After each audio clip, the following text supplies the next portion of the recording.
¿Tu pasión es la danza árabe? Certifícate como instructor de danza árabe y ahora más fácil que nunca, online o presencial, un solo encuentro al mes. Certifícate, profesionaliza tu pasión.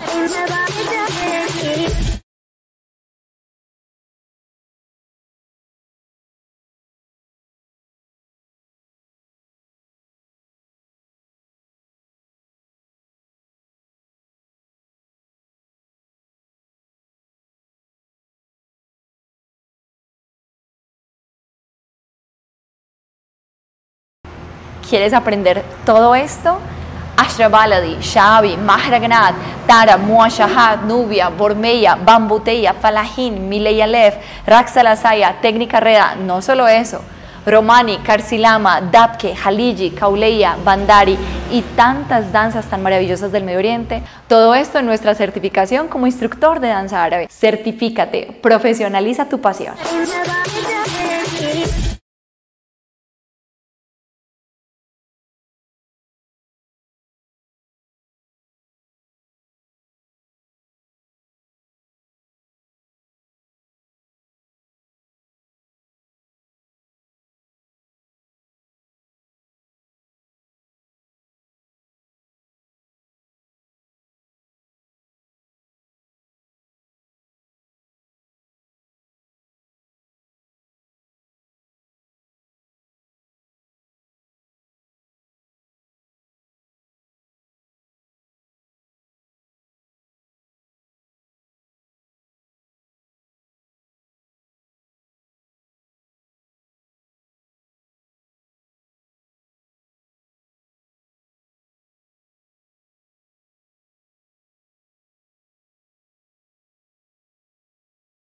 ¿Tu pasión es la danza árabe?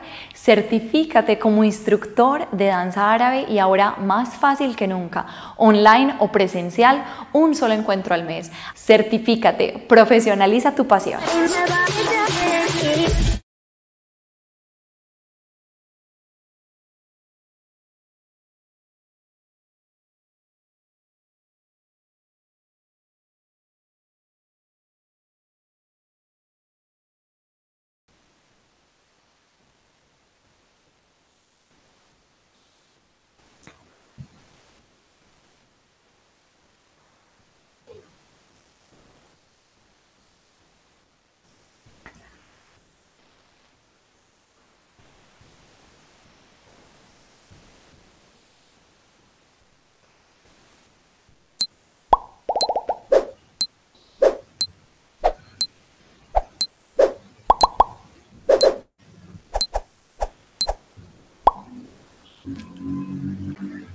Hola, hola, ¿cómo están? Qué rico tenerlos a todos y a todas por acá. Bueno, salúdenme porfa, díganme de dónde se conectan. Estoy leyendo a María Divona, hola desde Reino Unido nos dice, Ruda Alejandra Cuña desde México, desde Jalisco, Yamil Salam desde Puebla, México, Nadia desde Chile, Yamil Salam dice, hola desde Puebla, ¿cómo estamos? ¿Cómo están todos? Cuéntenme quién está conectado pues por acá. Bueno. Por favor, preparen un cafecito, un tintico, porque la charla va a estar buena, pero es teoría, teoría, teoría. Así que un cafecito negro, un capuchinito, lo que sea, para que pasemos rico esta tarde. Vamos a tratar de una horita como que hablar de muchas cosas. Y entonces una horita conmigo así, delicioso. Ustedes saben que me preguntan lo que quieran. Bueno, Cintia no se pierde ni media. Sahira, ¿cómo estás, Cinti? Valerie Schnoller desde Paz Baja, California Sur, México. ¿Cómo estás, Valerie? ¿Qué has hecho? Doris Parra. Doris, ¿cómo estamos? Desde Dallas. Carlos Rodríguez, hola desde Alemania. ¿Cómo estamos? Cintia dice saludos desde el Estado de México. Me encanta tenerlos a todos conectados. Bueno, por acá, ustedes saben que me van haciendo cualquier pregunta. Bueno, mi nombre es María Isabel Ángel. Estoy feliz de estar acá con todos y con todas. Les voy a compartir un poquitico acerca de la historia de la danza oriental, pero ustedes saben que más que verdades y conclusiones, lo que tenemos son preguntas con respecto a la danza oriental, porque hay demasiadas teorías y no tantas pruebas, no tantos documentos escritos que digan exactamente lo mismo uno tras otro. Y entonces tenemos más preguntas que respuestas, pero vamos a tratar de hablar y de charlar rico. Bueno, Empecemos entonces con la diapositiva. Me está acompañando Steven Morales en la parte de producción, está acá detrás, a mi ladito. Entonces vamos a empezar con esta breve historia de la danza oriental. Pasemos a la siguiente diapositiva y vamos a hablar primero de los nombres. Vamos a la siguiente, listo. Entonces los nombres, más o menos en el siglo XIX, la danza se nombraba no tanto como danza oriental o Rakshaki, sino por el nombre de las ejecutantes, es decir, la danza de las Awalim o la danza de las Gawasi, que ya vamos a hablar como de ese punto, pero ese era como el nombre con el que los, digamos, los escritores conocían o referenciaban la danza, según qué tipo de ejecutantes eran, Gawasi o Awalim. Más o menos en el 20 empieza el término de Raqs Arabi, referenciando a esa danza de los árabes, o a Raqs Masri, referenciando a esa danza de los egipcios, o Raqs Baladi, esa danza popular, ¿cierto? Entonces, a partir del siglo XX se empiezan como esos términos, ¿sí? Se empieza también a introducir el tema de Raqs Sharqi. Raqs Sharqi, Raqs es danza, Sharqi es oriental, entonces es la danza oriental. Este tema y este término también, porque en ese momento, en el siglo XX, ya otras danzas extranjeras se podían ver en el Cairo. Entonces, las artistas locales tenían que, y el público, diferenciar de lo local con lo extranjero. Entonces, por eso el tema de Raqs Sharqi, que eventualmente se transformó al término con el que la danza de escenario ya se conoce, el Raqs Sharqi, diferenciándose del Raqs Baladi o del Baladi, que es la danza común, la danza social, la danza que es transmitida de generación en generación, hoy es llamada Raqs Baladi o Raqs simplemente, o también le dicen hay veces Raqs Sharqi, pero usualmente ya lo que encontramos es que Raqs Baladi es como su danza popular que pasa de generación en generación, el Raqs Sharqi es la versión de escenario. Entonces ya empieza también ese tema del Raqs Sharqi. Hoy en día, y a partir de 1893 con Sol Bloom y la Feria Mundial de Chicago, que vamos a hablar de eso más tarde, empieza el término de belly dance, al parecer del derivado del francés danse du ventre. Entonces, los soldados franceses ya conocían esas danzas del Medio Oriente, pero no diferenciaban cuál era algeriana, turca, iraní, egipcia, ¿sí? Y les decían la danza del vientre, danse du ventre. Entonces, Sol Bloom coge este danse du ventre, lo transforma al inglés y genera el término de belly dance, ¿sí? Entonces, ese tema y el término de belly dance, ¿sí? Les cuento, es un término muy contradictorio y de mucha pelea, sobre todo en Estados Unidos. ¿Por qué? A nosotros en Latinoamérica no nos llega tanto esto, pero en Estados Unidos sí. Porque belly es ombligo, dance, danza. Y hay muchas autoras e investigadoras y docentes americanas que dicen, mi danza no es una danza del ombligo, mi danza es mucho más que eso.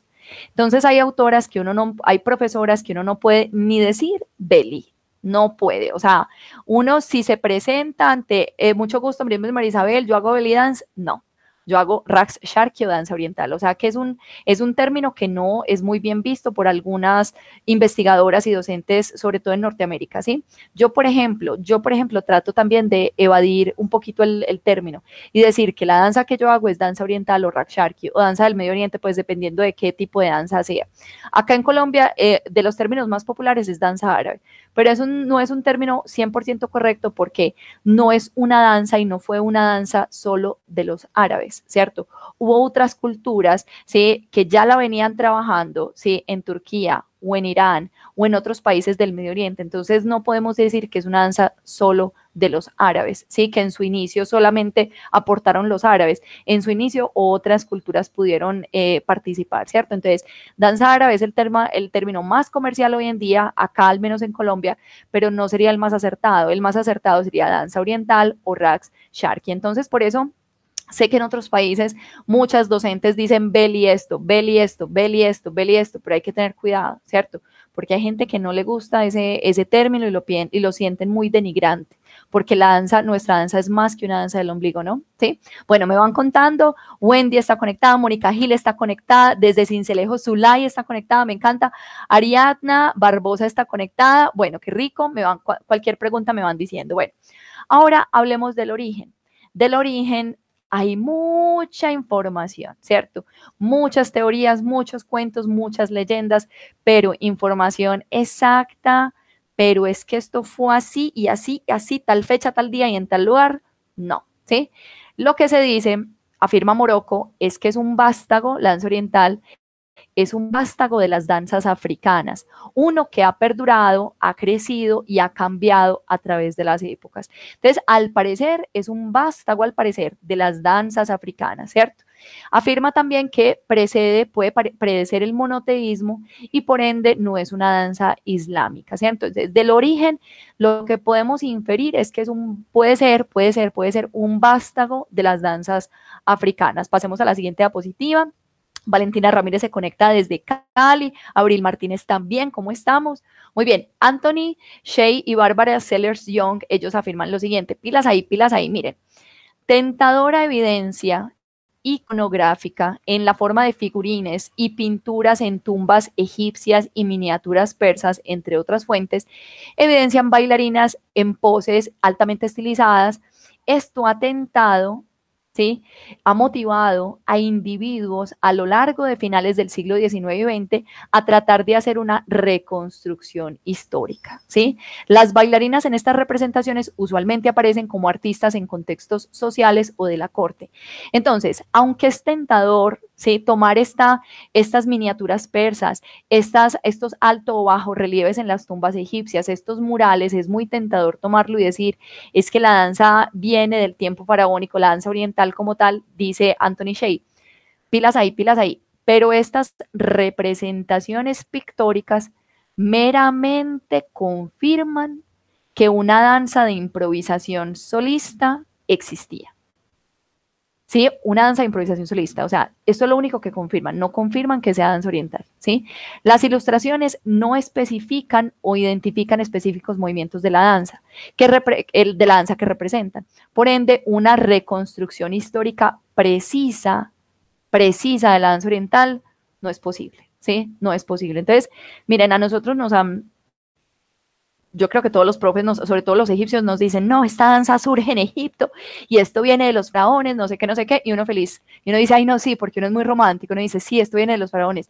Pero miren, o sea, tenemos unos altos o bajos relieves en Egipto, ¿cierto? Ustedes tienen estas imágenes.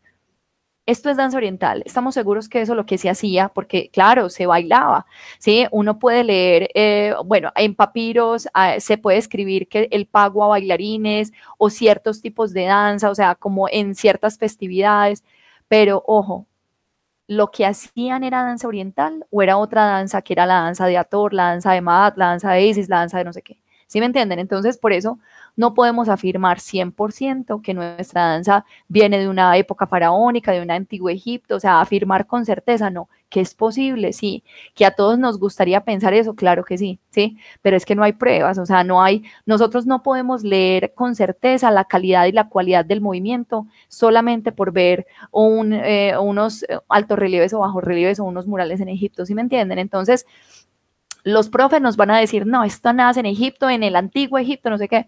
¿Qué pruebas hay? ¿Qué pruebas hay? Lo que podemos inferir gracias al lenguaje de movimientos de la danza oriental, ¿cierto?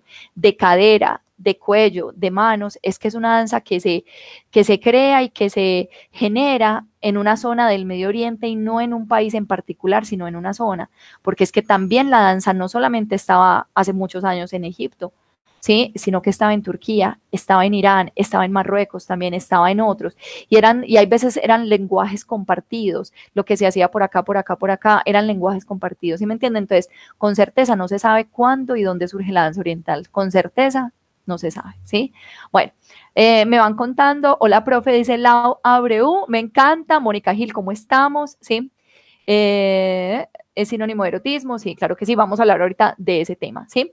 Entonces les cuento, la propuesta más difundida es que es una danza de celebración del norte de África y los países aledaños. Miren que yo no estoy diciendo ni siquiera de Egipto, es una danza de celebración del norte de África y de los países aledaños, que al parecer precede el monoteísmo y que hombres y mujeres expresan su alegría a través de la danza, ¿sí? Su lenguaje de movimientos integra gestos de varias culturas. Su carácter sagrado, como una danza sagrada, no ha sido comprobado, porque eso también lo hemos leído mucho. Ay, es que es una danza sagrada que se hacía en el templo de Isis, no sé cuándo, no sé qué. ¿Sí? Pero es que eso no se ha comprobado. O sea, está muy en teoría, son versiones, son posibilidades, pero al no tener como, sí, exactamente, y que varias fuentes lo confirmen y lo validen, no sabemos, ¿sí? A partir del siglo XIX la historia se torna un poquito más clara, ¿cierto? Pero el origen es muy, muy, muy incierto. Entonces miren que en Internet lo que encontramos usualmente son muchas teorías, ¿cierto? Son muchas teorías, entonces no podemos afirmar con certeza A, B o C. Y hay veces uno, de manera muy ingenua, uno cree en lo que está posteado en Internet y uno dice, esto es así, y va a haber uno y no, o sea, no. Entonces, por eso la invitación es, leamos, leamos, leamos, investiguemos, miremos fuentes, contrastemos información, ¿sí? Porque es muy romántico y muy maravilloso pensar que nace en Egipto o que es una danza digamos, sagrada de las mujeres, en grupos de mujeres. Sería muy delicioso poder pensar que eso efectivamente fue así, pero es que no hay pruebas de eso, ¿sí me entienden? Entonces, pilas con la historia de la danza oriental, hay más preguntas que respuestas, ¿sí? Acá yo lo que les comparto es investigaciones, lecturas que ha hecho, pero no puedo lanzar conclusiones, ¿sí? Bueno, vamos a la siguiente diapositiva, me van preguntando cualquier cosita que los estoy leyendo.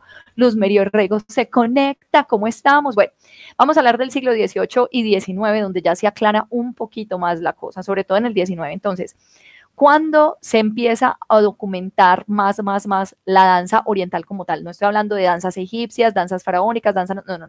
La danza oriental, que se describa con un lenguaje de movimientos muy similar a lo que tenemos hoy en día, es decir, acentos de cadera, vibraciones con la cadera, acentos con el pecho, platillos de pronto. Entonces, esta danza oriental, que ya podemos decir que es Raks Sharki o que es danza oriental Raks, ¿cuándo se empieza a documentar? Más que todo a partir del siglo XIX. Dice, Wendy Buenaventura afirma que es fruto del trabajo de artistas viajeros occidentales, esta documentación, particularmente en el siglo XIX durante la era orientalista. La expedición a Egipto por parte de Napoleón en 1798 también marcó un creciente interés en la cultura árabe por parte de Occidente, ¿sí? Bueno, o sea que ya partimos de los escritos de estos orientalistas o de estos turistas que estaban viajando a Egipto en el siglo XIX, también XVIII, pero uno encuentra más es esa literatura del XIX, ¿sí? Comenta Buenaventura, muchas descripciones de danza oriental entre 1860 y 70 indican que el Raks Baladi, danza solista de las mujeres, era la danza más popular en esta época, siglo XIX, 1860, 1870. Y desde principios del siglo XIX se empieza a diferenciar dos tipos de ejecutantes, dos tipos de mujeres ejecutantes, artistas, dos, las Gawazi y las Awali. Que había y que hay literatura que afirman que hubo otros grupos, sí, uno lee que hubo otros grupos, pero usualmente uno encuentra estos dos, ¿sí? Bueno, Diana Castaño se conecta, me encanta, me manda saludos, me van preguntando cositas, bueno, pasemos a lo siguiente. Chicas y chicos, ustedes saben que esta grabación queda, yo sé que hablo a 1000, sí, pero esta grabación queda, entonces pueden verla mil veces. Bueno, vamos a hablar de las Gawazi, ¿sí? Entonces, ¿quiénes eran las Gawazi? Gazía es el singular y Gawazi es el plural, ¿sí? A los hombres se lo conocen como Gaze, ¿sí? Morocco afirma, no son Roma, sino miembros de la tribu gitana Sinti, quienes eran de otra parte de India y arribaron a Europa separados de los Roma, porque hay una teoría que afirma que los gitanos, ¿sí?, parten de una parte de India o cercana a India y que empiezan una migración. Algunos se asentan en Turquía, que serían los romani, los que conocemos hoy como romani, otros se van a Egipto y son los que conocemos hoy como gawazi, otros se van a Irak y son los que conocemos hoy como los kauliya, ¿sí? Entonces esa teoría afirma que surgen de India o de zonas cercanas, ¿sí? Y empieza la migración. Pero Morocco dice, no son de la tribu gitana, no son Roma, sino que son Sinti, ¿sí? Bueno, para luego establecerse en Egipto. Entonces son una tribu que ha tenido la tradición de casarse entre los mismos integrantes de la tribu para preservar la tradición, ¿sí? Y las costumbres. Pasemos a la siguiente diapositiva. Bueno, la profesión de bailarina entre las gawazi era popular, pero no todas pues las mujeres que pertenecían a la tribu pues bailaban, pero era popular. Y los hombres podían trabajar como herreros, como caldereros o simplemente ser los músicos que acompañaban a las gawazi, a las bailarinas. Están presentes a lo largo, son profesos musulmanes, están presentes a lo largo de diferentes pueblos en Egipto. Sus casas, según, es un pueblo que fue inicialmente muy itinerante. Entonces, por ejemplo, las gawazi, ellas viajaban de villa o de aldea en aldea por las celebraciones, por las fiestas, por los días festivos como populares anuales. Entonces ellas iban, hacían su carpa, vivían ahí en esa villa y pasaban a la siguiente villa o siguiente pueblo para la siguiente celebración, ¿sí? Entonces eran muy itinerantes, pero también se podían asentar, o sea, ellas podían también tener sus casas fijas, ¿sí? Bueno, pasemos a la siguiente.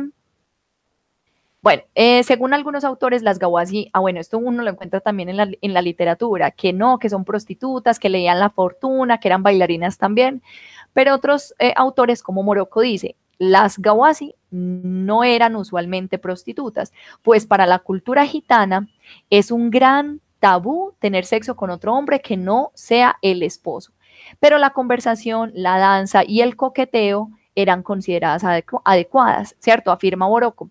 Las verdaderas Gawasi solo vendían su danza, su canto y su conversación, pero su reputación sí se vio afectada. ¿Por qué? Porque ellas tomaban té y conversaban con hombres que no eran sus familiares, es decir, que no seguían a fidelidad las normas posicionadas por el Islam o la sociedad, y lo otro es que vivían en zonas marginales, en barrios pobres, donde efectivamente sí había prostitución. Entonces, todo ello hacía que con frecuencia se les conociera como prostitutas. Pero miren, hay teóricos que dicen que sí y otros dicen que no, que la verdadera Gawasi solo vendían su danza, su canto y su conversación.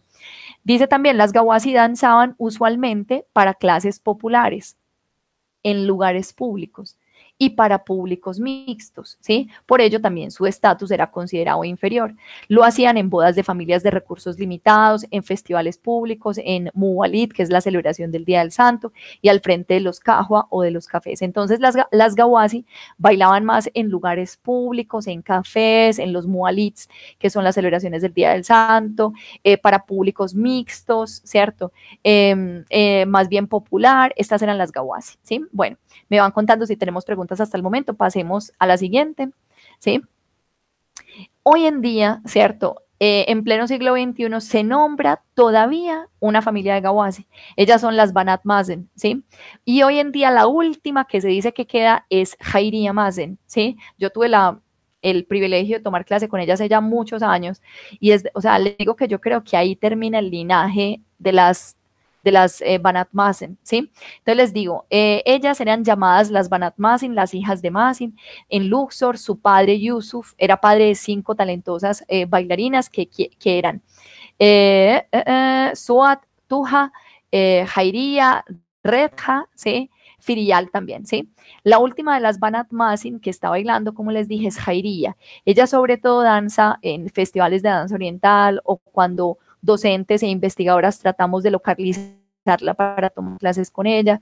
Entonces, las Gawasi, aunque fueron muy populares en el siglo XIX, siglo XX también, siglo XIX más, sí, empezó a menguar un poquitico esa popularidad, ellas fueron expulsadas, que ya vamos a hablar del tema, y hoy en día cuando uno dice Gawasi, ¿sí? La gente relaciona más, ¿sí? Las bailarinas que se presentan en zonas rurales, ¿sí? En zonas rurales, no en la zona urbana del Cairo, en las zonas rurales, ¿sí?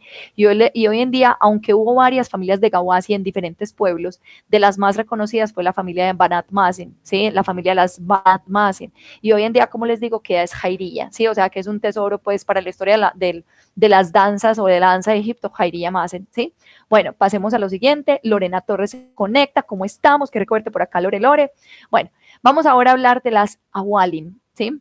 Las Awalim no estaban asociadas con ninguna tribu o grupo tribal en particular. El singular de Awalim es alma, ¿sí? O mujer con conocimientos o aprendida. Según Lane, era un grupo de mujeres expertas en recitar poesía, cantar y tocar instrumentos. Así que mientras las Gawasi eran las bailarinas contratadas para bailar en público para hombres y para mujeres, las Awalim solamente se presentaban en los harems o en las partes como de la parte de la casa dedicada a las mujeres, ¿sí? Y para mujeres. O si había hombres de pronto en la celebración, ellas cantaban o hacían su arte, tocaban su instrumento detrás de una pantalla que se llamaba mushrabía, ¿sí? Entonces las awali estaban más, era tocando instrumentos musicales, cantando, y más lo hacían es para mujeres, ¿sí? Para las mujeres. Si había hombres detrás de una pantalla, detrás de una mushrabía, ¿sí? Dice, inicialmente las awalim estaban relacionadas solo con el canto. Según Van Newkirk, no es claro si las awalim de clase alta añadieron la danza a su repertorio para ser más atractivas a los ojos de los extranjeros, o si mujeres por fuera de la profesión, que no eran Awalim, empezaron a cantar y bailar para ganarse su diario vivir. Entonces aquí es la confusión.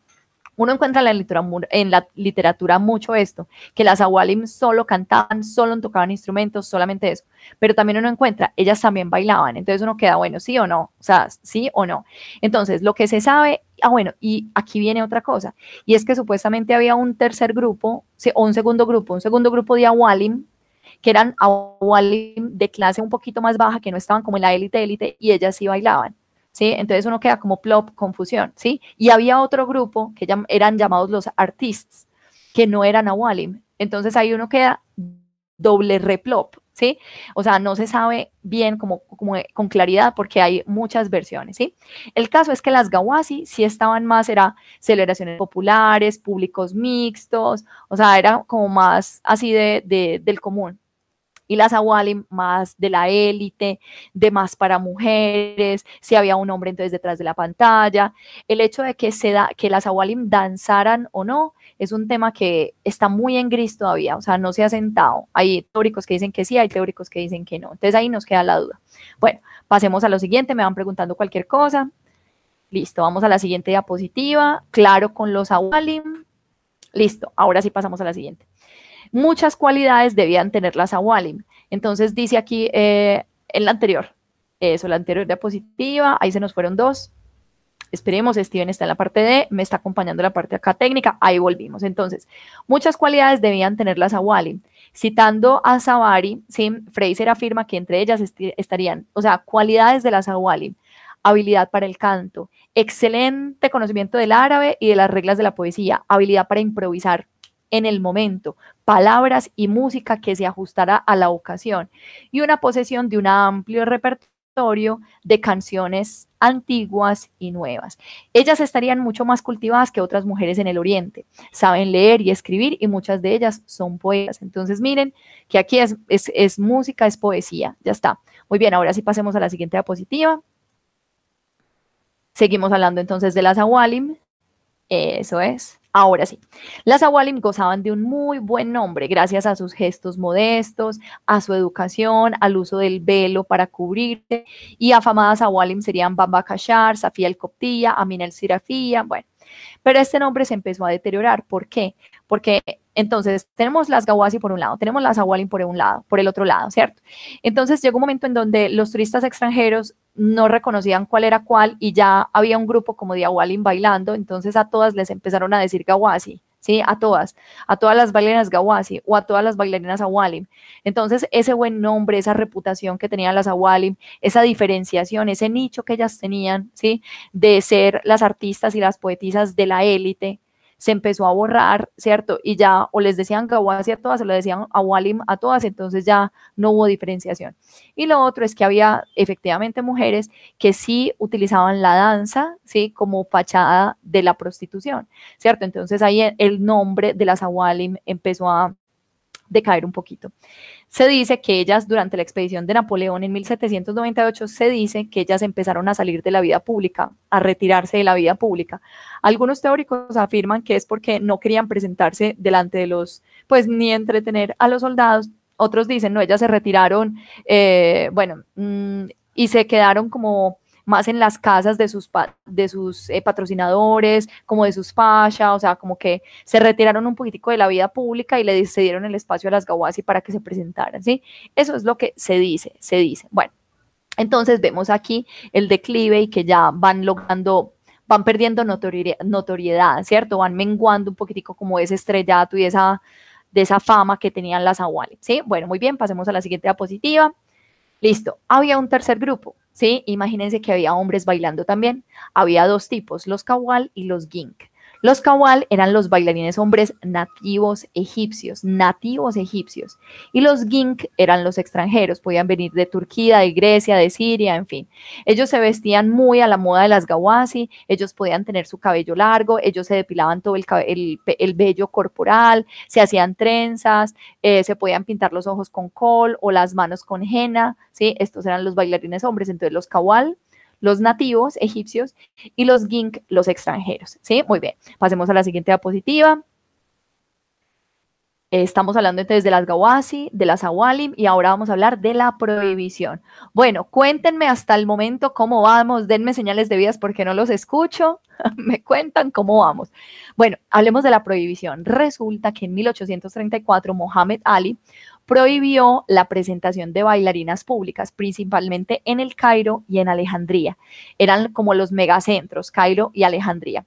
Es decir, ya no se podían presentar en los Muwalid, que es la celebración del Día del Santo, es una celebración muy grande, muy tradicional, en los Kahwa, que son los cafés, en los festivales públicos anuales, en las casas de turistas extranjeros, o sea, ya no se podían presentar, ¿sí? Las bailarinas públicas. Entonces, esta prohibición buscaba la modernización del país, ¿sí? Asimismo, también obedecía a cierta presión de los conservadores religiosos, ¿sí?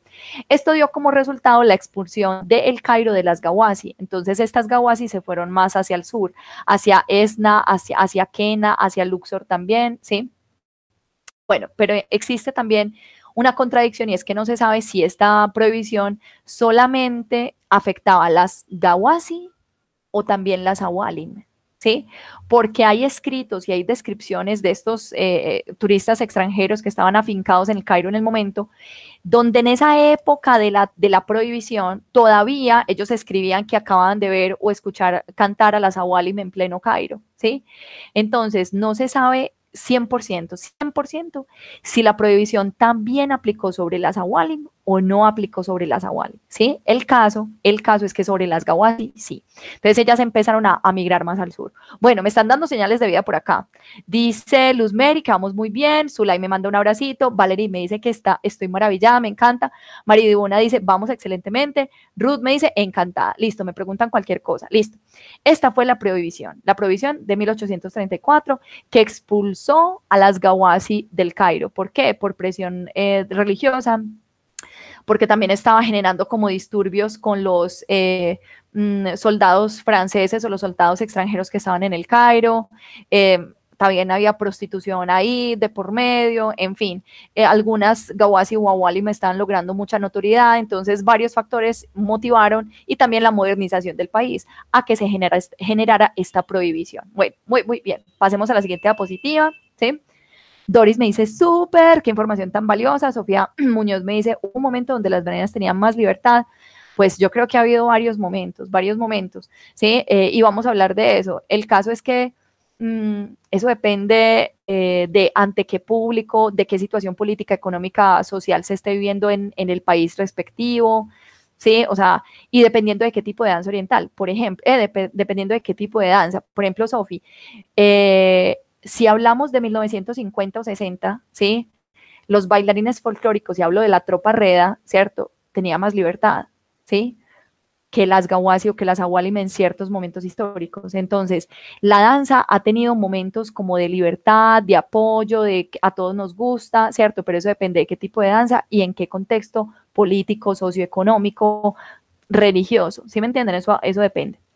Bueno, retomando el tema de la prohibición, esta prohibición, en vez de disminuir el interés por la danza, lo que hizo fue lo contrario, porque claro, era lo prohibido, entonces los turistas extranjeros estaban antes más fascinados y querían ver, y lo prohibido se mezcló con esta parte sensual, erótica, exótica, entonces ahí la danza, sí, que antes las bailarinas eran admiradas por sus habilidades y su gracia, después fueron vistas como mujeres en deshonra por hacer una danza prohibida, se sexualizó mucho más el concepto de esta danza, entonces la prohibición en vez de disminuir la danza lo que generó fue curiosidad, ¿cierto?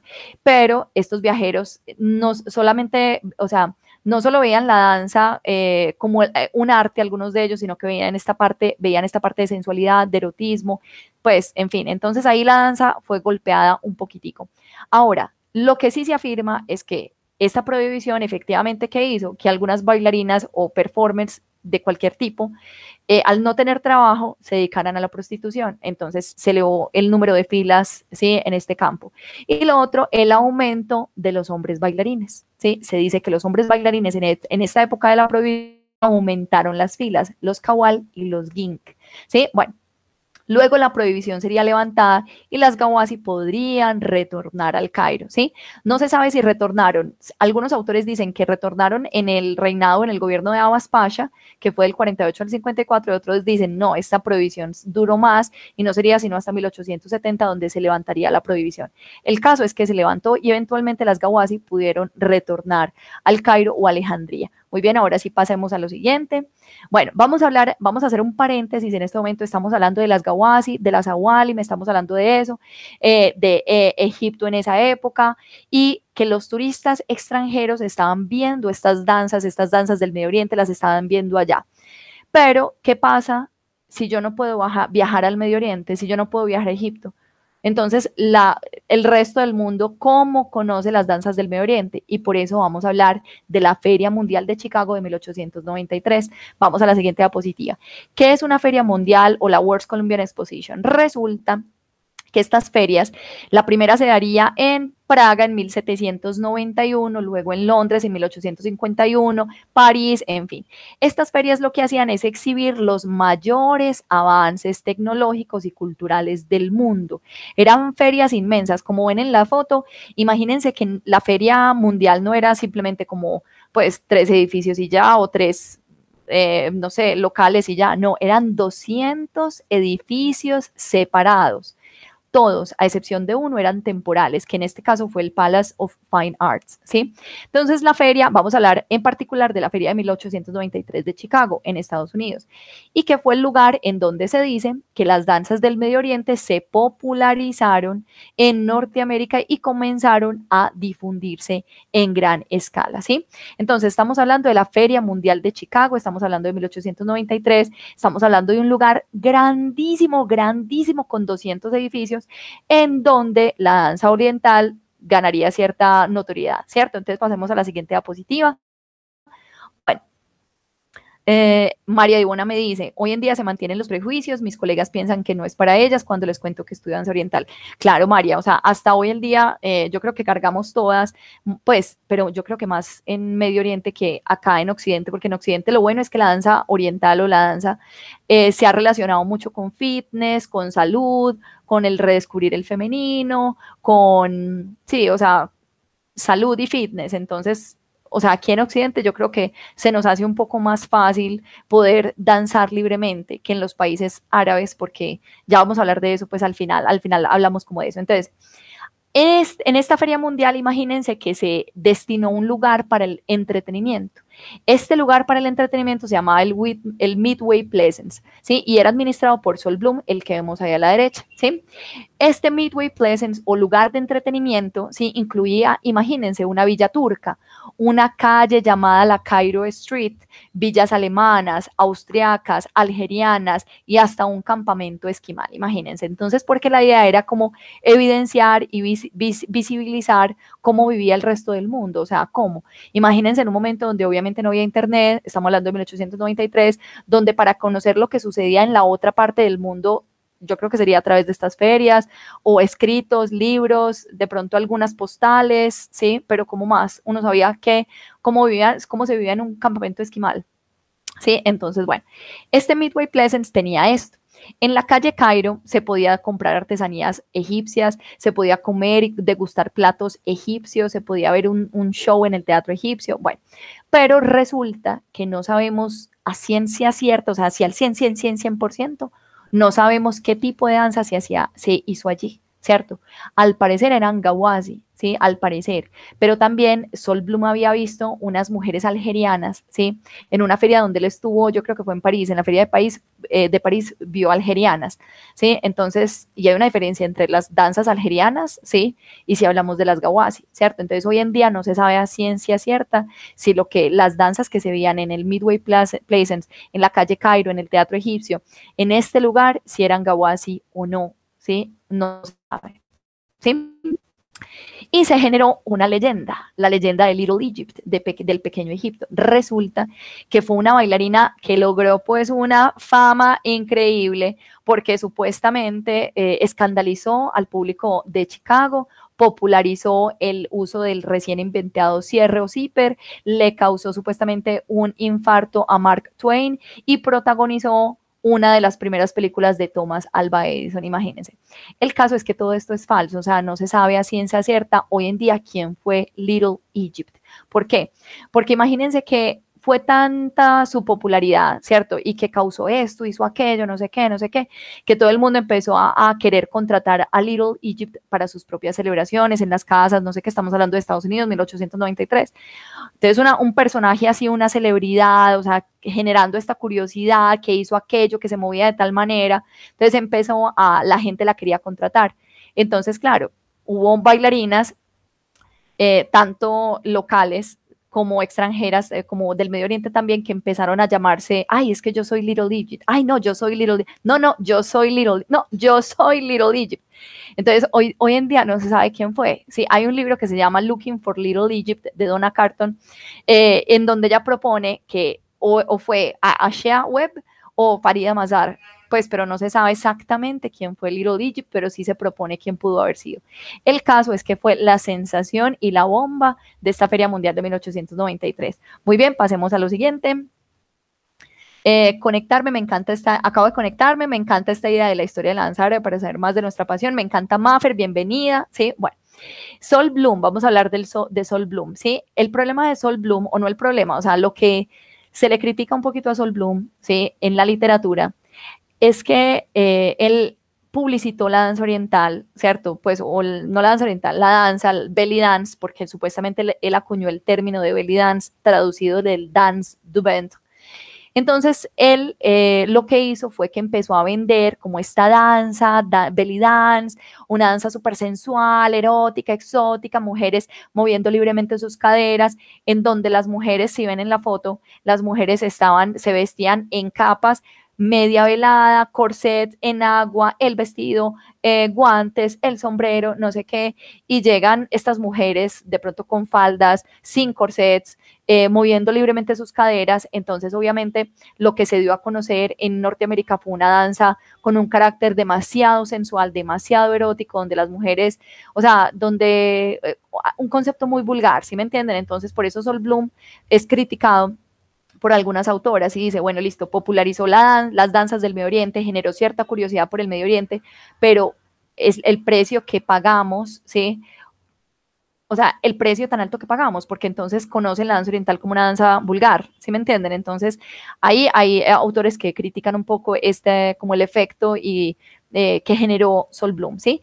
El caso es que sí logró visibilizar ese Medio Oriente, esas danzas del Medio Oriente, ¿sí? Que como les digo, no se sabe si era Gawazi o no. Entonces, esta curiosidad que él despertó motivó a que artistas o exploradores, ¿sí? Digamos, del occidente fueran y viajaran más al oriente para ver de lleno no solamente la danza, sino la música, la gastronomía, la pintura, todo de estos países del Medio Oriente, ¿sí?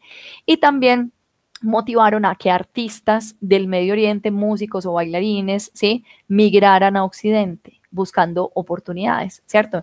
Entonces, o sea, esta feria mundial fue importante para allá y para acá, ¿cierto? O sea, visibilizó, digamos, un Oriente, un Medio Oriente en Occidente, ¿cierto? Pero ¿a qué costo y qué fue lo que visibilizó? O sea, ¿cierto? Entonces ahí nos deja como esa inquietud. Muy bien, pasemos a la siguiente diapositiva y por eso el paréntesis de qué pasó en la Feria Mundial de Chicago de 1893. Bueno, vamos a retomar el tema de qué se veía en Egipto. ¿Qué se veía en Egipto en particular? Se veían las gawazi, se veían las awalim, pero se veían más en un entorno, ellas bailaban en los cafés, públicamente, en las celebraciones. Pasemos a la siguiente diapositiva. Entonces, ¿dónde se veían? Dice, alrededor de 1800, los artistas, bailarines, cantantes, acróbatas, actores, comediantes, bufones, encantadores de serpientes, entretenían a sus espectadores en espacios públicos, cafeterías, coffee house, que se llama kahwa, o en los hogares, ¿sí?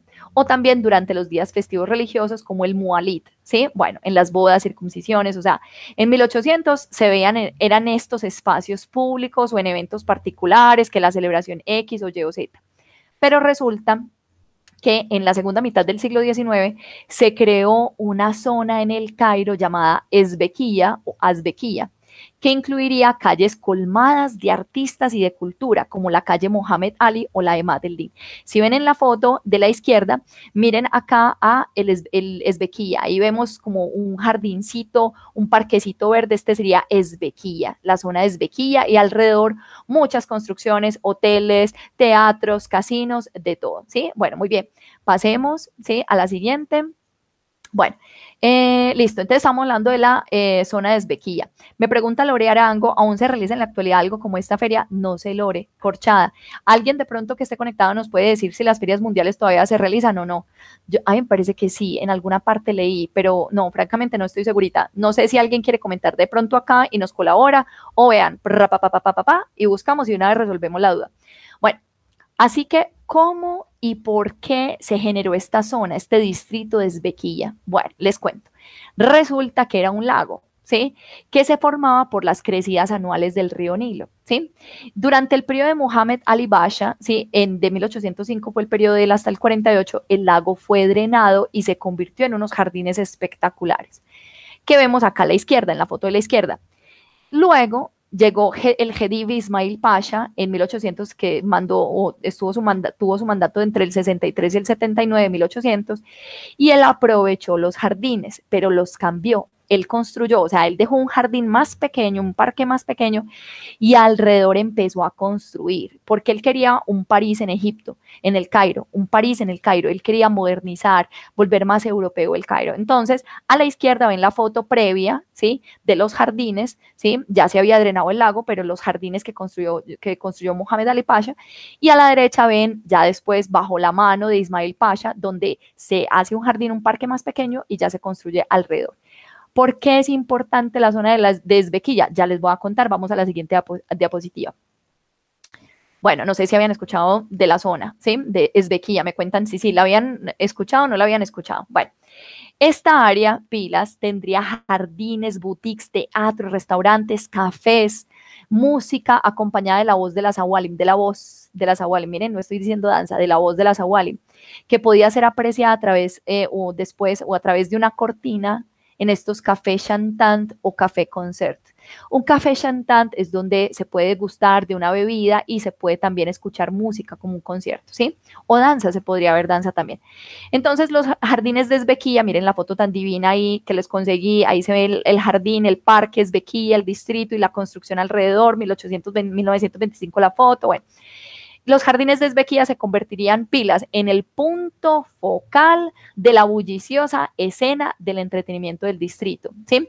El que al final del siglo XIX se jactaba no solo por tener el Khedive Opera House, sino también un rango de teatros pequeños y lugares de entretenimiento, incluyendo el Teatro Ezbequiyah Garden y el Hall de Entretenimiento El Dorado. Es decir, este distrito se consolidaría como el distrito cultural, donde abundarían los teatros, las salas de concierto, los cafés chantant, los casinos, las salas, ¿sí? Todo alrededor de esto. Y se generarían dos calles súper importantes, ¿sí? La calle Mohammed Ali y la calle Emad el-Din, que todavía existen, aunque ya perdieron parte de su brillo, ¿sí? Pero todavía existen estas dos calles. En estas calles abundarían, ¿cierto?, los cafés, los teatros, los casinos, las salas, o sea, abundarían estos lugares. Muy bien, pasemos a la siguiente, ¿sí? Cintia me dice que nunca había escuchado de la Ezbequiyah. Exacto, ahí te dejo entonces un tipcito interesante, Cintis. Listo, entonces, ¿qué se podía hacer en estas calles? En la calle Mohammed Ali o en la calle Emad el-Din, se podía tomar un café, visitar las tiendas del sector, comprar instrumentos musicales, porque imagínense que, por ejemplo, la calle Mohammed Ali no solamente tendría, o sea, tendría establecimientos vinculados a la música, a la danza, al arte. A la música, ¿cómo? Había almacenes de instrumentos musicales, había locales donde se podía producir música, ¿sí? O sea, centros de producción musical, ¿sí? Y también tenía, que ya les voy a decir, allá vivían los artistas, en la calle Mohammed Ali detrásito, como en los vecindarios, en las calles más pequeñas vivían los artistas, ¿sí? Bueno, entonces te dice que las artistas, las Awalim, vivían en las calles pequeñas de atrás, ¿cierto? Mientras que los Ustawat, que eran las manager, ¿sí? Vivían en una zona llamada Harit el Awalim, ¿sí? Esto lo afirma Van Newkirk. Las casas de las Ustawat estaban decoradas con letreros que las promocionaban como manager. Su oficina estaba en la planta baja y ahí podían atender de pronto, digamos, el papá que quería, ay, mira, yo quiero que para la boda de mi hija haya Walim y haya artistas, ya les voy a explicar. Entonces, allí en las casas de las Ustawat, en esta parte frontal, porque, o sea, los clientes y más hombres no podían entrar a la casa de ellas, sino que en la sala externa, o sea, más como en la planta baja, afuerita, ¿sí? Allá las Ustawat podían cerrar los negocios. Entonces, este papá decía, yo quiero para la boda que haya tantas bailarinas, tantas artistas, tantas no sé qué, listo. Ay, vamos para otra celebración, es que yo quiero que en la circuncisión o en los días, en la celebración del día 7 del nacimiento del bebé o en esta celebración, entonces ahí se cerraban los tratos. Entonces, pasemos a la siguiente diapositiva. Ahí vemos, por ejemplo, un café chantant. Bueno, las Ustawat entonces tenían un grupo de artistas. Ellas representaban un grupo de artistas y se encargaban, como les digo, de cerrar el negocio con los clientes, es decir, de negociar la celebración, el show que van a tener. Bueno, estamos hablando que las Awalim eran supremamente respetadas. Las Awalim, por ejemplo, o sea, las Ustawat, ellas controlaban el buen comportamiento de los artistas, de las Awalim. Entonces, por ejemplo, las Awalim llegaban full cubiertas, digamos los vestuarios o los instrumentos, ellas tenían un asistente, el asistente los llevaba a su locación un día previo o unas horas previas, ellas llegaban con su Usta o la Usta llegaba después, bueno, llegaban, tenían su chaperona, su Usta, hacían su presentación y salían, o sea, las Awalim cuando la celebración duraba, por ejemplo, un matrimonio, duraba varios días, las Awalim se podían quedar amaneciendo en la casa de uno de los familiares de los que estuviera celebrando, o sea, las Awalim eran la élite, o sea, eran las poetisas, músico, o sea, era lo más preciado, o sea, el tener las Awalim en una celebración era un lujo, ¿sí me entienden? Bueno. Usualmente las Awalim actuaban en matrimonios, en Muali también, las Ustawat vigilaban el buen comportamiento de todos sus representados. Bueno, a principios del siglo XX les cuento que era común que estos matrimonios, por ejemplo, o que las celebraciones se hicieran para públicos segregados, es decir, la fiesta de los hombres y la fiesta de las mujeres. La fiesta de las mujeres recibía el mismo nombre que las artistas que se presentaban allí, Awalim. Y la fiesta de los hombres se llamaba Sahra. Y los artistas que se presentaban en esa fiesta les decían los artists, ¿sí? Recuerden, las Awalim no se presentaban ante hombres, ¿sí? Normalmente, ¿cierto? Las Awalim de la élite, ante mujeres nomás. Y los hombres, sí, o eran Gawasi las que se presentaban ante públicos masculinos, o también otro grupo que no eran Awalim, sino que eran artists, ¿sí? Bueno, muy bien. Pasemos a la siguiente información. Ariadna Barbosa me dice, excelente información, me encanta Ari, me van preguntando cualquier cosa. Ahora, resulta que la calle Mohamed Ali empezó a perder ese brillo donde los artistas vivían, donde en los cafés chantant se podía apreciar un concierto, se podía contratar también a los músicos y por ejemplo, las Ustawat también se podían tomar un cafecito en un café chantant y cerrar el negocio con los clientes allí. Músicos también podían sentarse a tomar un café y de una vez cerrar el negocio, si era solamente músicos para hacer una intervención en alguna velada con los clientes, o sea, todo esto sucedía en la calle Mohamed Ali o en Emad el-Din o en este distrito cultural que era el distrito Azbequía, todo esto pasaba allá. Pero resulta que empezó a menguar, empezó a bajar un poquito. ¿Por qué? Resulta que en 1930 llegó una crisis económica y política, además del resurgimiento de la religión, derivó en una intensa regulación de los mualid, porque se dice que los mualid no son considerados, algunas personas dicen que no son considerados islámicos porque no existían en la época del profeta. Esto lo afirma Newkirk. Por ende, se vio reducido el trabajo de los artistas. O sea, si ya no pueden bailar o presentarse o cantar o tocar instrumentos en los mualid, y muchos de los artistas que vivían en la calle Mohamed Ali era de los matrimonios y de los mualid, y ya al quitarles los mualid, ¿de qué vivían? Solo de matrimonios. Bueno, pero resulta que las bodas se volvieron menos segregadas. Entonces, antes se tenía la boda para la celebración, la fiesta de las mujeres y antes la fiesta de los hombres, dos, ¿sí? Pero resulta que ya se volvió menos segregado, entonces se empezó a juntar públicos, o sea, un público mixto de hombres y mujeres. Entonces ya la gente contrataba solamente los artistas, ya no las Awalim. Entonces, por un lado, no Muwalit, y por el otro lado, no había necesidad de contratar a Walim, ¿cierto? Sino solamente artistas. Entonces ahí va bajando y van como que logrando ese, o sea, como que van perdiendo ese posicionamiento que tenían los artistas de la calle Mohamed Ali. Muy bien, pasemos a la siguiente diapositiva. Entonces, por un lado vemos el declive es restricción de los muwalit, bodas menos segregadas y tenemos un nuevo ingreso del dinero. O sea, todos estos cambios son eventuales y son a lo largo de las décadas. Resulta que con Sadat, del 73, que fue su mandato hasta el 81, él creó una nueva clase de ricos con sus políticas de apertura y de capitalismo. Es decir, ya la clase media tenía un poquitico más de dinero en la época de Sadat. ¿Sí? Dinero que venía del Golfo, dinero que venía de los extranjeros, en fin, había más dinero. Al haber más dinero, entonces la clase baja y una clase media mucho mayor o una clase media que ya estaba tocando la clase alta, entonces empezaron a, yo quiero show, yo quiero show, yo quiero show. Una oferta tal que la demanda no era capaz de abastecer esa oferta. Entonces, gente que no era del gremio, de las familias tradicionales de la calle Mohamed Ali, o sea, no eran Awali, no, ¿sí? Artistas por fuera del gremio empezaron a decir, bueno, no, si hay dinero por allá, yo me voy a volver artista. ¿Sí? Yo me voy a volver artista. Y empezaron a surgir bailarines y bailarinas y artistas independientes. ¿Qué pasa? Que ya no estaban bajo la supervisión de la Ustawat, ¿sí? Entonces el comportamiento, tanto del público como de los artistas, ¿quién lo controlaba ya? Bueno, entonces eso también fue otro factor.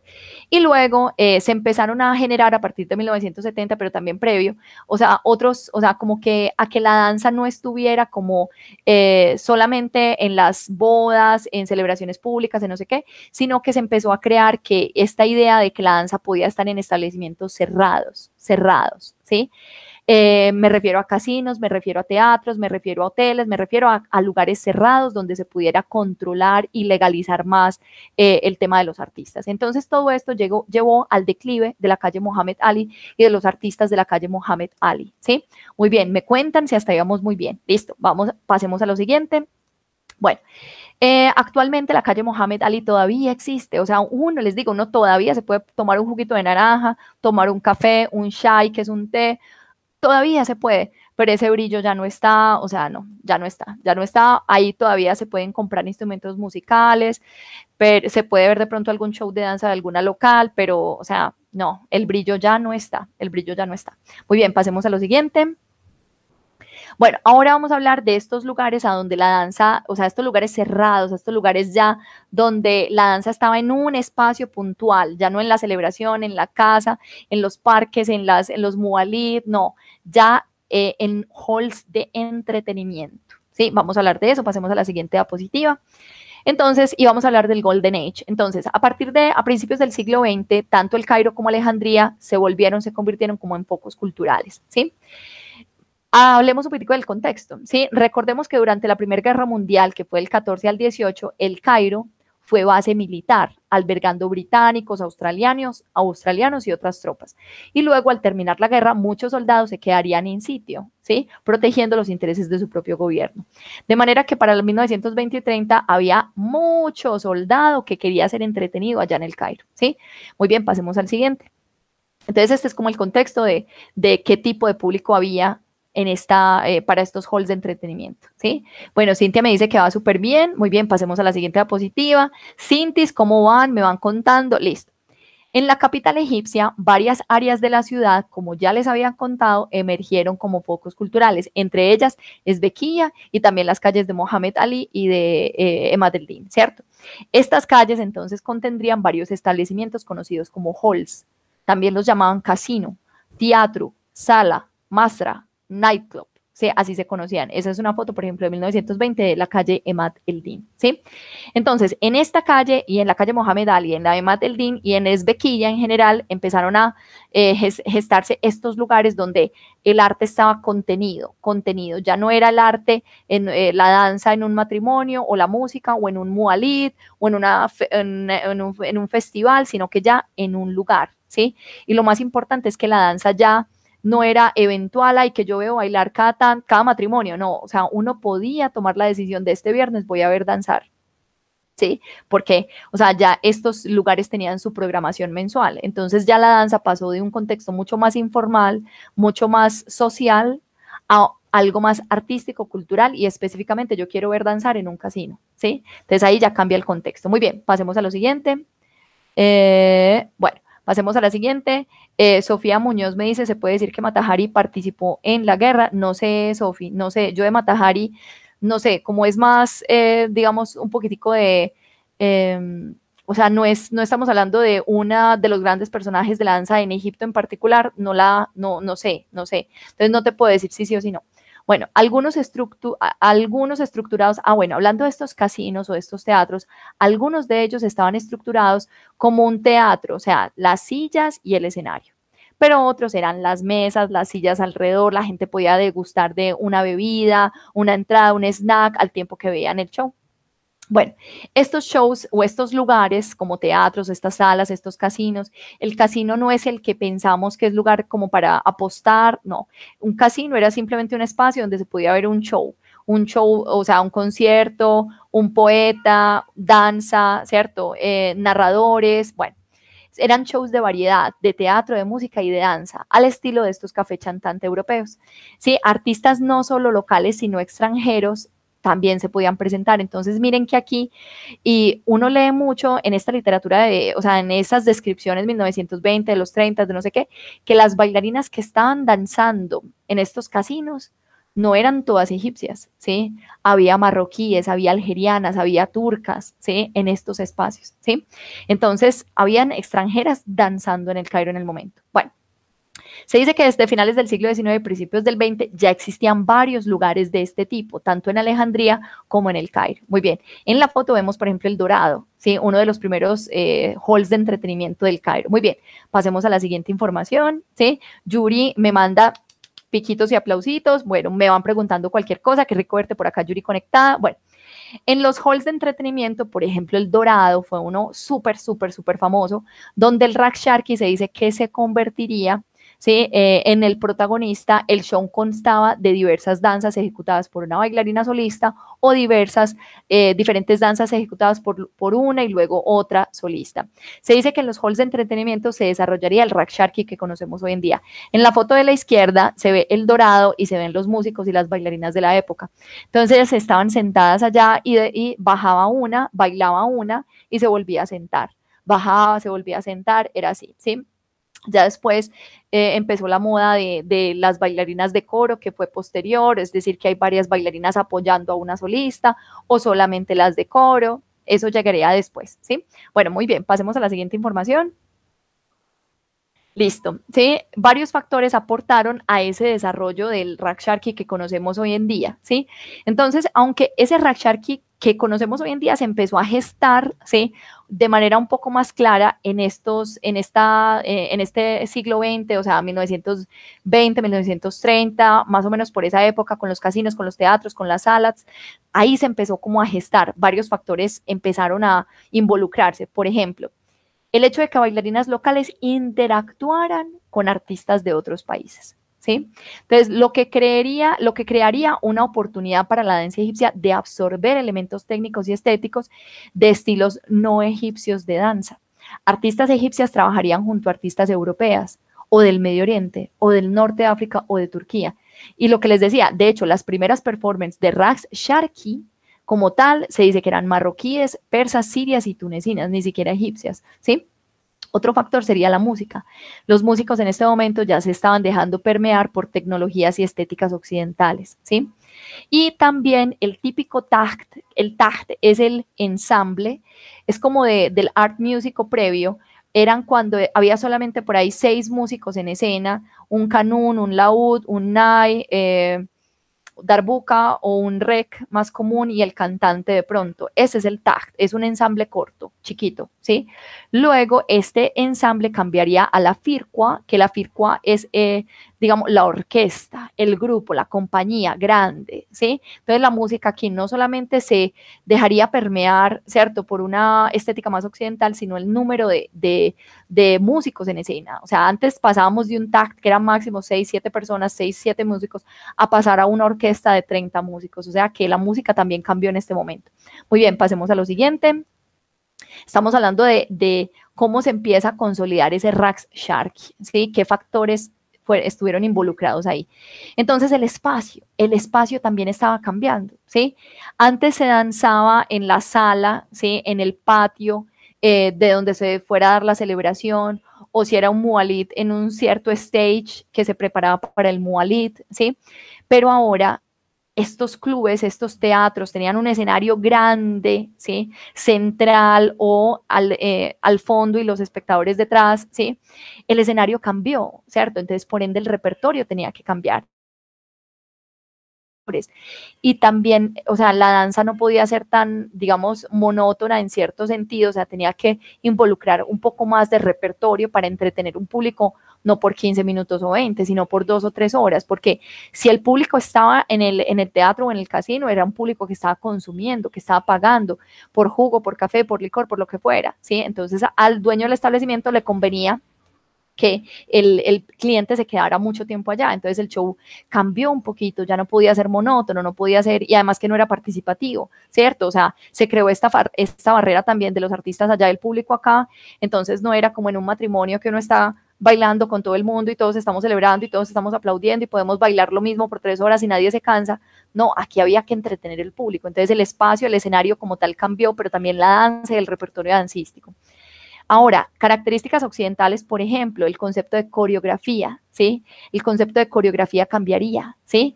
Ya se contratarían coreógrafos para coreografiar piezas de las artistas que bailarían en estos nightclubs. Bueno, empieza el uso del bedla, del traje de 2 piezas. A partir de esta época se empezaría a usar. Y uno de los cambios más trascendentales es el contexto. Ahora la danza se podía disfrutar sin un pretexto social, ¿sí? Sino que se disfrutaba per se, porque yo quería ver danzar en lugares dedicados específicamente para ello. Bueno, estamos muy callados, denme señales de vida, por favor. ¿Cómo vamos? ¿Me van contando? Señales de vida, porfa, ¿sí? Bueno, en este ambiente no solamente la danza presentaría innovaciones, sino también la música y el teatro. Miren, acá voy a leer esto textual. Es muy importante, miren, es importante resaltar que estos desarrollos tomaron lugar en un clima de creciente sentimiento nacionalista, pues los egipcios luchaban por definir y afirmar su identidad cultural y nacional bajo la sombra omnipresente de la ocupación británica. Consecuentemente, el arte y entretenimiento generados en los escenarios de los halls de entretenimiento en Egipto estarían firmemente enraizados en estéticas, intereses y valores tradicionales egipcios y serían aceptadas y abrazadas por egipcios como expresiones culturales auténticas egipcias a pesar de su naturaleza híbrida, ¿sí? Dice, así que diversos autores aceptan la gran influencia de Occidente sobre el desarrollo de las artes egipcias en este periodo, pero no descartan el propio aporte y genialidad de los nativos. Específicamente hablando de la danza oriental, algunos autores afirman que el Rakshaki no surge exclusivamente para satisfacer espectadores europeos, ¿sí? Sino que surge como una evolución natural al contexto de historia del momento, para satisfacer tanto a nativos como a extranjeros. Y cierro diciendo, es decir, el Rakshaki surge como una expresión cultural híbrida, aceptada por los nativos como propia, no como ajena, y en este espacio de innovación y creatividad, lo tradicional se funde con lo moderno y lo extranjero con lo local. Es decir, ¿sí? En este ambiente, porque uno encuentra mucho en la literatura, o sea, que se dice que en este momento el Rakshaki fue 100% influenciado por el occidente y que cambió solamente para satisfacer a estos públicos europeos que estaban allá. Entonces la danza, o sea, como que se olvida que los egipcios, los nativos también aportaron, ¿cierto? Y que los que estaban en los casinos como espectadores no solamente eran europeos, eran nativos también, ¿sí? Entonces, la danza tenía que satisfacer ahora, ¿sí? No solamente a los extranjeros, sino a los nativos también. No podía ser ofensiva, no podía desligarse tanto de lo que siempre fue, ¿cierto? Pero sí se fusionó un poco, sí absorbió estéticas extranjeras, sí lo hizo, pero siempre tratando de que los egipcios se sintieran identificados con la danza que estuvieran viendo y que lo tradicional se fundiera con eso moderno, ¿sí? Y lo nativo con lo extranjero también se fundiera, ¿sí me entienden? O sea, que no podemos aportar y decir que el desarrollo en esta época no fue porque Occidente los influenció 100% y cambiaron, fue por eso, no, también hubo aporte local, obviamente, ¿sí? Entonces, bueno. Muy bien, Cintia me dice que vamos súper bien, Nadia me dice que vamos súper bien, Karen Flores me dice que súper, me encanta, yo encantada con todo lo que nos enseñas, gracias María, me encanta Flores, que estés conectadita, Amina dice buenísimo, desde Chile, me encanta, me van contando cualquier cosita, bueno. Un elemento indiscutible fue el cine, que catapultó el Raksharki, ¿sí? Entonces Egipto se convertiría en un epicentro y en un poder cinematográfico que alcanzaría su cúspide en 1950. O sea, artistas de todo el mundo árabe querían viajar a Egipto para consolidar sus carreras. Y de 1940 al 60 sería aproximadamente esa edad dorada, Golden Age, del cine, pero también de la danza oriental, ¿sí? Del Raksharki y del cine en Egipto.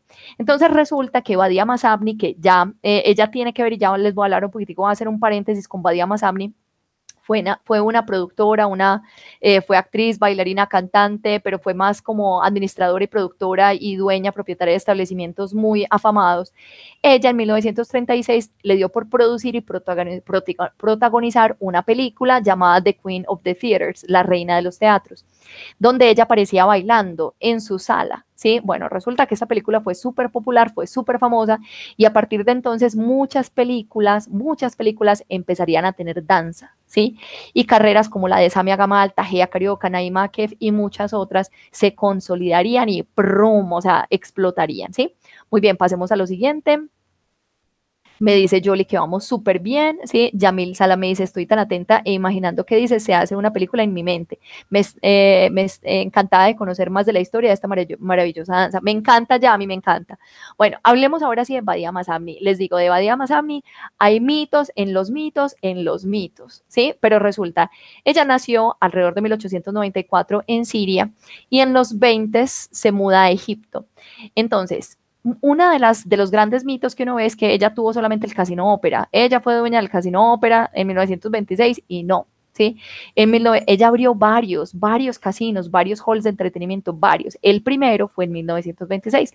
Se llamaba la Sala Badia Masabni. Estaba en la calle Mateldín, ¿sí? Estaría ubicada al lado del Teatro Majestic y del Semiramis, ¿sí? Y luego abriría otros clubes en Alejandría o en Giza, o sea, no fue solo el Casino Bahía, fueron varios. Otro de los mitos es que ella fue la primera en tener danza en los sitios, en estos halls de entretenimiento, no, pero ya vamos para allá. Su más afamado establecimiento lo fundaría en 1940, que sería el Casino Ópera, pero imagínense, este Casino Ópera ni siquiera se llamaba así, por fuera el letrero, ahí no lo alcanzaban a ver en la foto, pero el letrero de afuera, ¿sí? Sería el American Bar, Restaurant, Café and Music Hall, que eventualmente ya cambiaría y pondría Casino Ópera. ¿Por qué? Porque estaba ubicado al lado del teatro del Gedive Ópera, en la glorieta o en el Midán, ¿sí? Ópera Square, estaría en el Opera Square, de ahí el nombre del Casino Ópera, ¿sí? Pero se llama American Bar, Restaurant, Café and Music Hall, que eventualmente ya cambiaría por el Casino Ópera y se consolidó como el Casino Ópera, ¿sí? Entonces, esta fue Badia Masabni. Pasemos a la siguiente diapositiva. Entonces nos queda de que no fue el primero en 1926 el Casino Ópera como tal. En 1926 fundó otro, que era la Sala Badia Masabni.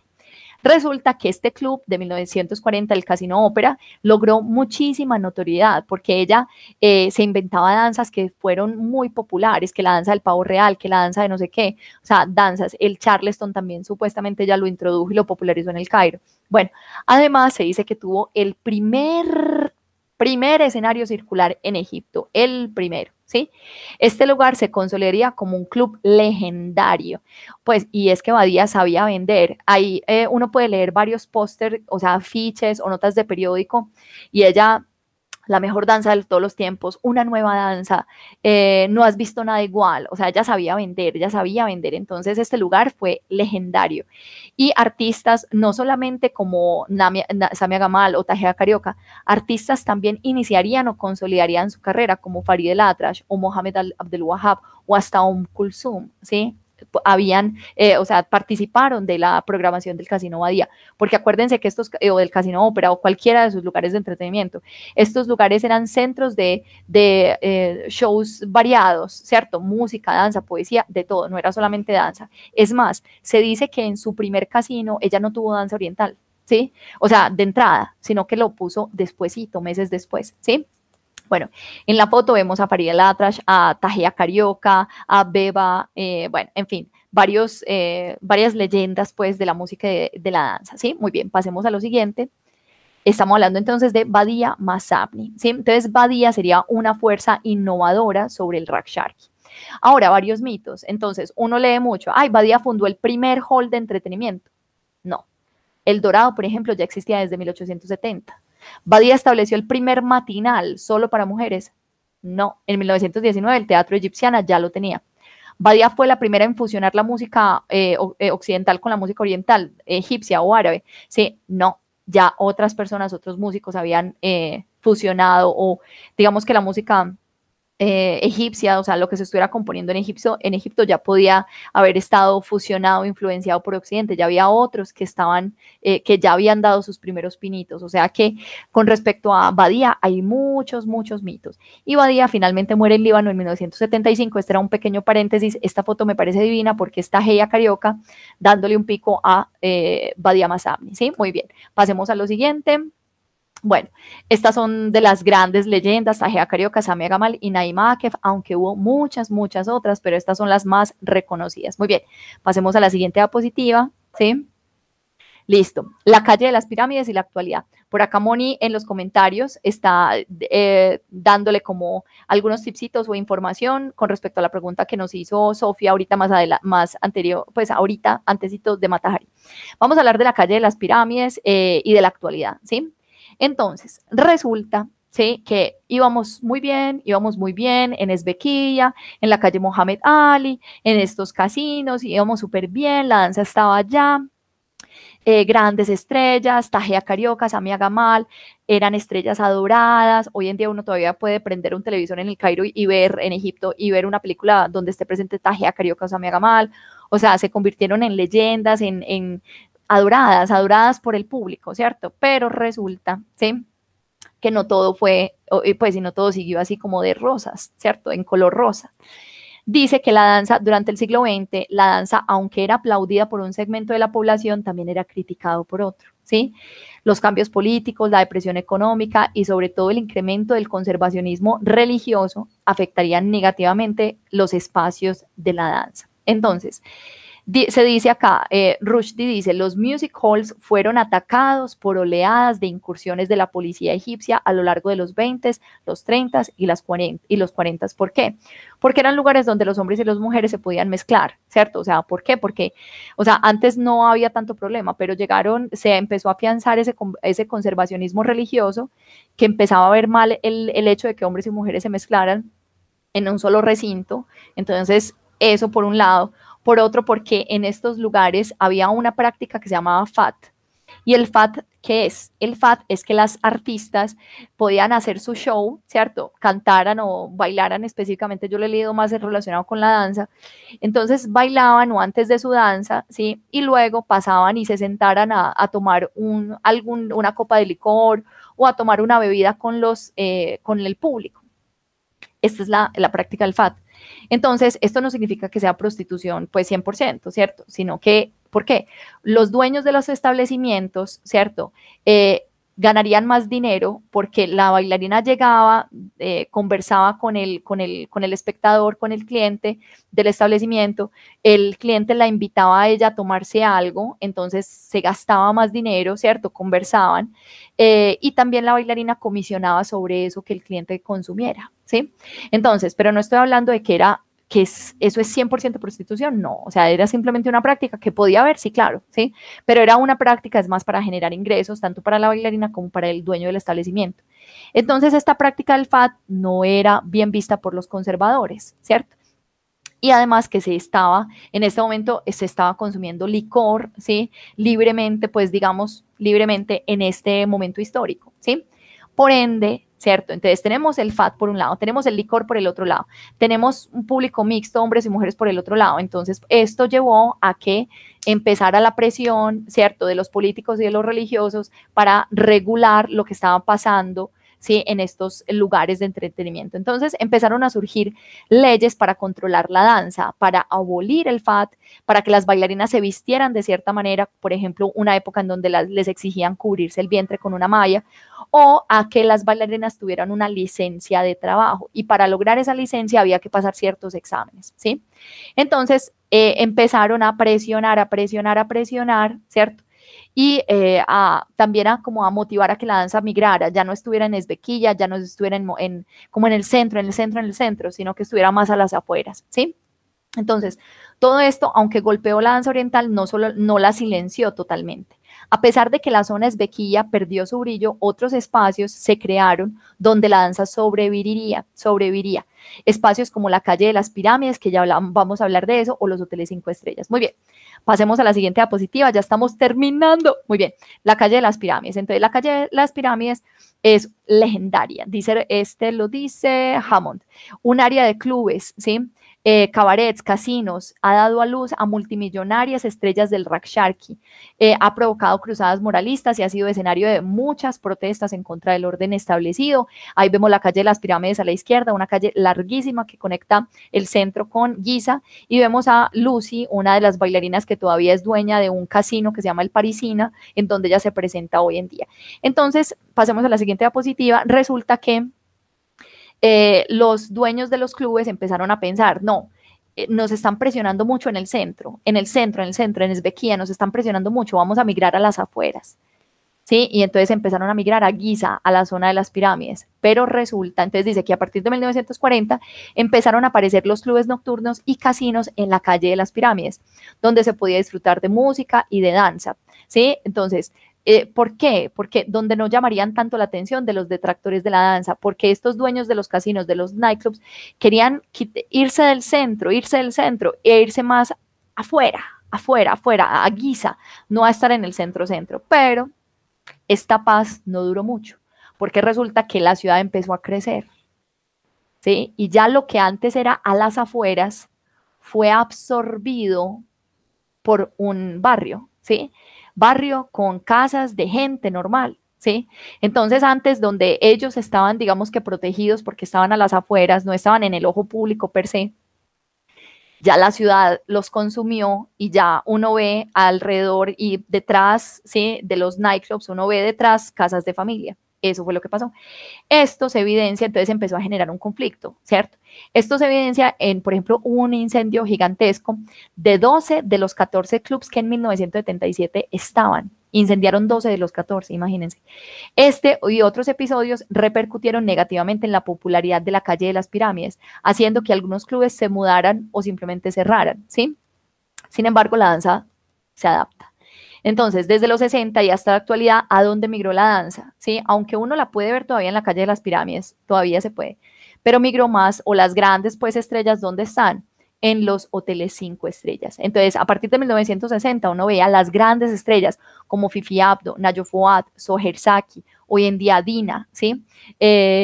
También Randa Kamel, y las contemporáneas, ¿dónde están? En hoteles 5 estrellas, ¿sí? Y hoy en día también está volviendo a la moda de los nightclubs y eso, ¿sí?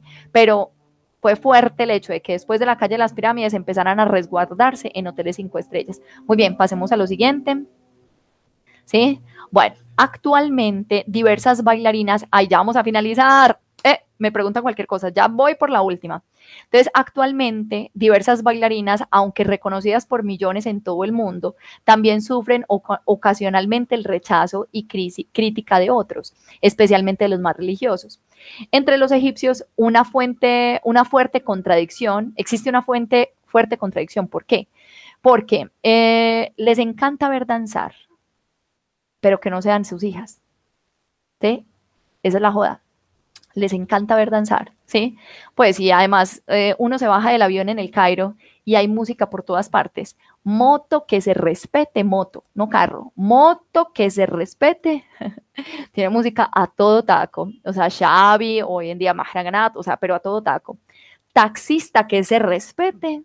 Tiene un cassette de Kulthum en la cajonerita esta, ¿sí? O sea, pues, digamos, ya CDs o ya MP3 o ya USB o qué sé yo, pero es una cultura muy musical, muy artística, ¿sí? Pero lastimosamente hay esta contradicción con la religión, ¿cierto? Con los conservadores religiosos, porque igual en la religión, en el Corán, no hay nada exactamente que prohíba la danza o que la encuentre pecado, ¿cierto? Pero según algunas, o sea, según el intérprete, ¿cierto? El lector puede que sí, ¿cierto? Entonces existe una contradicción. El caso es que les encanta ver danzar, yo creo que no hay matrimonio, mentiras, no, sí lo hay, pero, o sea, los matrimonios tienen danza, ¿sí? A menos que sea una familia muy conservadora, ¿sí? Pero que no sean las hijas las que estén bailando. Esa es la contradicción. Entonces, hoy en día, ¿qué es lo que está pasando? Y esto lo estamos viviendo todos y todas, la inmensa presión que ejerce las redes sociales, ¿sí? Es una presión impresionante. ¿Por qué? No sé si ustedes se han dado cuenta, pero ustedes hacen scroll en el celular, ¿cierto? Y ya uno no ve, o sea, yo de 10 posts que veo, uno es arte y yo digo, esto está precioso, y hay 9 que yo digo, y no, ¿qué es esto? Demasiado, demasiado mostrón, demasiado sexual, demasiado, no, esto no, o sea, que a uno le provoca como que no, ¿sí me entienden? Porque hay una presión impresionante. ¿Por qué? Porque muchas bailarinas, y no digo que solamente las que estén en Egipto en este momento, sino todas, colombianas, argentinas, chilenas, norteamericanas, egipcias, de todo. O sea, muchas bailarinas con el fin de lograr más seguidores o de generar mayor interacción con sus redes sociales, están mostrando una faceta demasiado sexualizada de la danza oriental. Demasiado, ¿sí? Pero entonces ahí es donde, ¿a qué costo? ¿A qué costo estamos logrando más seguidores? ¿Sí? ¿A qué costo? ¿Sí? Entonces yo me voy a postear en una ropa súper ligera, haciendo unos gestos demasiado sexuales, porque quiero más seguidores y quiero satisfacer, porque es que ¿saben qué pasa también? Es que en las bodas en Egipto en este momento están contratando a las celebridades. ¿Y quiénes son las celebridades de hoy en día? Las Instagramers. ¿Sí me entienden? Entonces ahí mientras más seguidores tengan mejor, ¿sí? Entonces, ¿y qué genera más seguidores? Pues el sexo vende lastimosamente, ¿sí me entienden? Entonces aquí es donde quiero cerrar esta charla diciendo, ¿cuál es la danza que heredarán las generaciones futuras? ¿Sí? Está en cada uno de nosotros proteger el legado a través de lo que nosotros posteemos y de los likes que demos y a las personas que sigamos. O sea, no le podemos dar like a ciegas, tenemos que preguntarnos, ¿esto de verdad representa la danza que quiero, que admiro, que valoro, que es todo para mí? O sea, ¿de verdad le voy a dar like a esto? ¿De verdad voy a seguir a esta artista? ¿De verdad? ¿O no? ¿O prefiero decir no porque no apoyo lo que está haciendo? ¿Sí me entienden? Entonces, con esto quiero cerrar esta presentación. Gracias a todos por durar conectados conmigo la hora y media. Traté de ser rápida, sé que esta grabación les queda, ¿sí? La pueden revisar 1000 veces. Como les digo, chicas y chicos, colegas, estudiantes de todo, o sea, esta no es como lo definitivo, esto es lo único, esto es todo así, es tal cual, no. Lo que tengo para ustedes son más preguntas que respuestas, más inquietudes. Yo estoy en continua investigación, estoy tratando de leer, de capacitarme, de todo. Para mí es muy difícil decir esto es así y nací así y es así. No. Yo acá simplemente les comparto teorías, hipótesis. Lo que sí quiero con ustedes es que nos quede ese mensaje, conectémonos con la historia de la danza oriental, ¿sí? Conectémonos, ¿sí?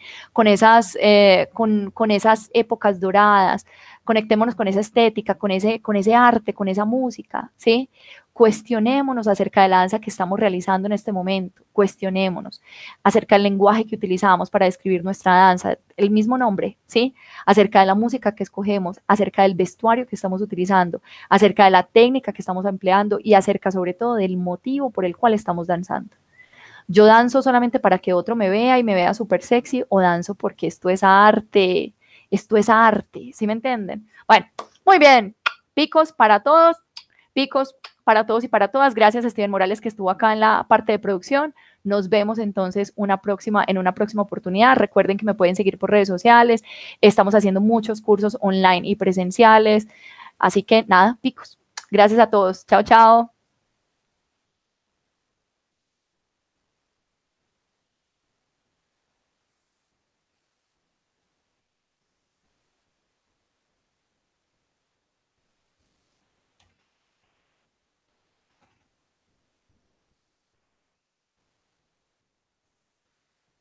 ¿Tu pasión es la danza árabe?